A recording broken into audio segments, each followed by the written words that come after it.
Welcome back. This is Retirement News Online, and joining us is attorney and financial advisor Greg DuPont, who practices in Dublin, Ohio. Greg, welcome. And you talk often about the tax deferral tax trap. So how does this relate to required minimum distributions, or RMDs, as we approach the end of the year? Well, Scott, this is a time of year when you need to make sure that you check a couple of things. Most importantly, you need to make sure that you have, by the end of the year, taken the required minimum distribution for the year. As we talked about before, the failure to take the appropriate amount of your RMD for the year can result in a significant excise or penalty tax, and we want to avoid that if at all possible.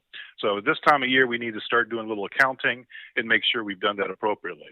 So Greg, one strategy to avoid RMDs is the Roth conversion. When is this strategy appropriate? Well, one of the problems with Roth conversion is once you make your choice to do it, you can't change your mind. So typically, we don't do the conversion for the year at the beginning of the year.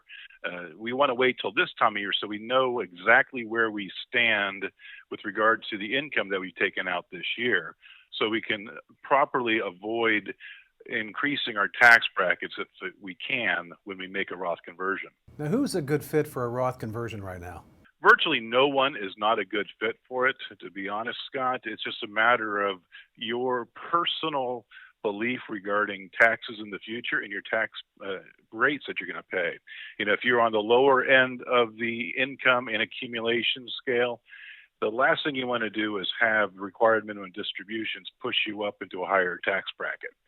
And if you're on the upper end of the tax scale, those required minimum distributions, the projected change of the income tax rates, et cetera, are all going to force you to pay higher taxes in the future, as well as reduce what's going to your heirs.